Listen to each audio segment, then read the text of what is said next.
예, 안녕하세요. 스마트 풍경입니다. 지난번 영상 보온라인 매듭법 잘 연습하셨나요? 바로 이어서 요세미티식 보온라인 시작하겠습니다. 요세미티식 보온라인은 보온라인의 업그레이드 버전이거든요. 제가 지난 편 마지막에 한번 예시를 한번 보여드렸는데 중간선에서 하진 않고요. 로프 끝선. 저는 주로 첫 스타트 매듭할 때 그때 많이 사용합니다. 일반 보온라인 매듭법만 했을 때보다는 한 번 더 감고 나왔기 때문에 로프가 풀릴 일은 없어요. 그러니까 요세미티식 보온라인은 마무리 매듭 없이 사람이 매달려도 되는 매듭이라고 저는 판단하고 있습니다. 이 요세미티식 보온라인 매듭법을 스 매듭으로 제가 선정했고요. 지금부터 바로 시작해 볼게요. 네, 일단 보온라인 매듭법을 다시 한번 보여드리면은 요 힘 받는 줄, 요건 여윳줄. 힘 받는 줄이 아래에서 위로 가서 겹친 부분, 힘 받는 줄이 겹친 부분에서 위로 나와 있을 때는 여윳줄을 이 원에 위에서 아래로 넣어서 이런 식으로 되어 있겠죠. 이 여윳줄이 다시 힘 받는 줄을 아래에서 위로 감싸 안으며 다시 원으로 들어가서 나온다. 요게 타이트하게 조이면은 보온라인 매듭법은 끝나는 건데, 제가 지난번에 말씀드렸듯이 이렇게만 묶어 놓으면 보온라인 매듭법은 사람이 타서는 안 되는 매듭이에요. 원래는. 네, 위험합니다. 이거는 텐션이 가해졌다 조여졌다 이렇게 하면 풀릴 위험성이 있으니까. 그래서 나온 게 요세미티식 보온라인 매듭법인데, 요세미티식 보온라인 매듭법은 여기서 잘 보시면은 이 지금 힘 받는 줄 요게 어떻게 돌아 나가는지 잘 보셔야 돼요. 여기서 요게 돌로 나와서 다시 가로로 한번 갔다가 세로로 이렇게 나오잖아요. 요 부분을 그대로 이 여윳줄이 그 부분을 그대로 따라가야 돼요. 여기 이 원 여기서 요 뒤로 들어갔다가 다시 앞으로 나오면서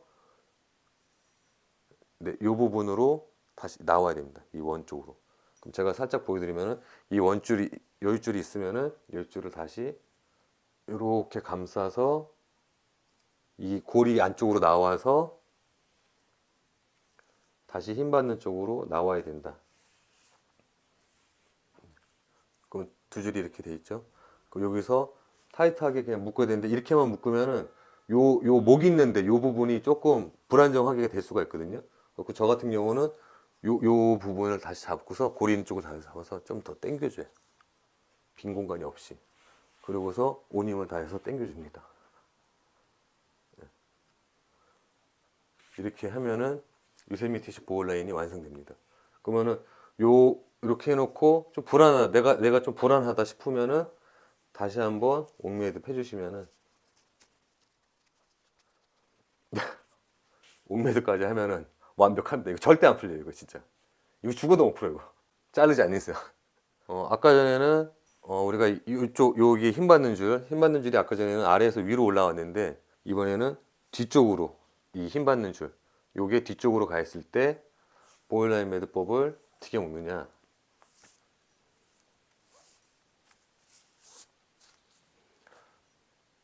똑같습니다. 결을 따라서 가면 되거든요. 이 힘 받는 줄 쪽으로 나오면 돼요. 요 여윳줄이.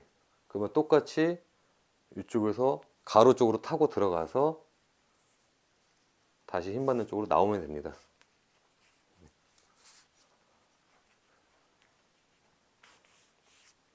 네, 이런 식으로.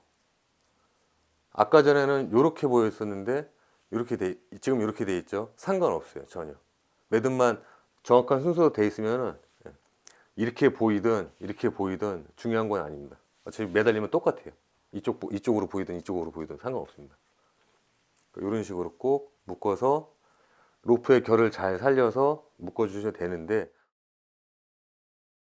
로프의 결을 꼭 잘 살릴 필요는 없어요. 로프의 결이 중요한 건 아닙니다. 로프의 결을 잘 살려놓으면은 이 매듭에서 빈 공간이 없이 좀 더 안전하긴 하겠지만, 결 생각하다가 로프 결만 생각하다가 매듭 다 망하는 경우가 있거든요. 초심자분들은 너무 결에 목매이지 않으셔도 돼요. 계속 묶다 보면은 자연스럽게 이렇게 해야지 결이 사는구나 라는 걸 알게 되거든요. 언젠가는. 그러니까 너무 결을 살리면 좋은데 결을 안 살리더라도 너무 그것 때문에 스트레스 받지 않으셔도 돼요. 이제 요세미티식 보온라인 매듭법을 사용하시면 되고요. 저 같은 경우는 요세미티식 보온라인 매듭법은 꼭 끝선에서만 사용합니다. 이거 중간선에서 사용하면 이거 되게 불편해요. 그거 잘 안 쓰게 되더라고요. 중간선에 있을 때는 겹치는 부분들이 많기 때문에 빠르게 만약에 매듭이 되어 있다 치면은 이게 중간선이고 하나 둘 셋 넷 하여튼 좀 많이 겹쳐 있죠 여러 가지가 잘 안 풀리긴 해요. 근데 이럴 때는 요세미티식 보호 라인 안 쓰고 왜냐면 얘가 돌아가야 되니까 엄청 거리적거린다고 돌릴 수는 있지만 불편하더라고 저는. 그러니까 저 같은 경우는 좀 타이트하게 옥미듭 해주는 식으로 중간선일 때는 이런 식으로 작업을 하고 그 다음에 끝선일 때 이 로프 끝선일 때는 요세미티식 보홀라인 매듭법 사용하니까요. 보홀라인 매듭법과 요세미티식 보홀라인 매듭 이 두 가지는 연결되는 매듭법이거든요. 항상 필히 숙지해 주시길 부탁드리겠습니다. 제가 실제 현장에서 요세미티식 보홀라인 매듭법을 어떻게 하는지 제가 좀 빠르게 보여드릴게요. 그러니까 실제 현장에서 이렇게 한다는 거를 이제 한번 맛보시라고 그냥 한번 보여드리는 겁니다. 네, 시작하겠습니다.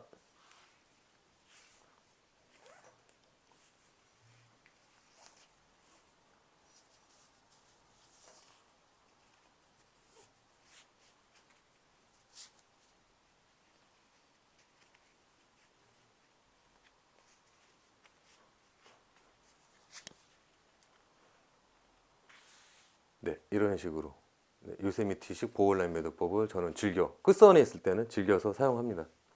이제 한번 보시면은 아시겠지만 제가 이 손으로 매듭이 완성될 때 어마어마하게 이렇게 오밀조밀하게 이 매듭을 만지는 걸 보실 수가 있을 거예요. 매듭법을 하실 때 그냥 이렇게 1번 원을 만든다, 2번 뭐 여윳줄이 어디로 간다, 뭐 3번 돌려 감는다, 4번 다시 들어간다, 다시 들어가서 나온다, 5번 좀 다시 당긴다. 그렇게만 알고 계시는 것보다는 실제로 제가 이거 진짜 수만 번 묶어봤거든요. 제가 이거 수만 번 묶어본 사람은 이 매듭을 실제적으로는 어떻게 묶는 건지, 어떻게 손이 어떻게 움직이는지 그거를 눈썰미 좋으신 분들은 캐치하지 않으셨을까. 그런 것들을 보시면 더 매듭을 할 때 매듭은 안 풀려야 되잖아요. 좀 더 도움이 되지 않을까 싶어서 제가 실제 묶는 속도로 제가 한번 보여드렸어요.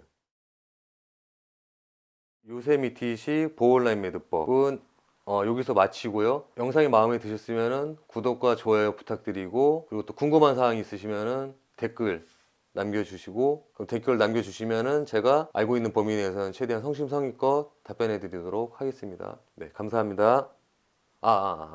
다음번 매듭법 예고 안 했구나. 다음번 매듭법은 국민 매듭이라고 할 수 있는 요거 뭐냐 어딨냐고 어디 갔어요?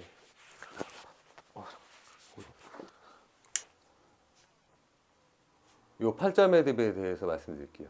이거 진짜 우리나라 온 국민이 다 아는 매듭법이긴 한데 그래도 팔자 매듭법도 캠핑, 낚시, 뭐 기타 등등 뭐 어마어마하게 많이 활용도가 높은 매듭이니까요. 네, 다음번 매듭은 팔자 매듭 그리고서 대감기 고리 팔자 매듭까지 연속해서 업로드 하도록 하겠습니다. 그럼 다음 편 영상도 기대해 주시고요. 네, 감사합니다.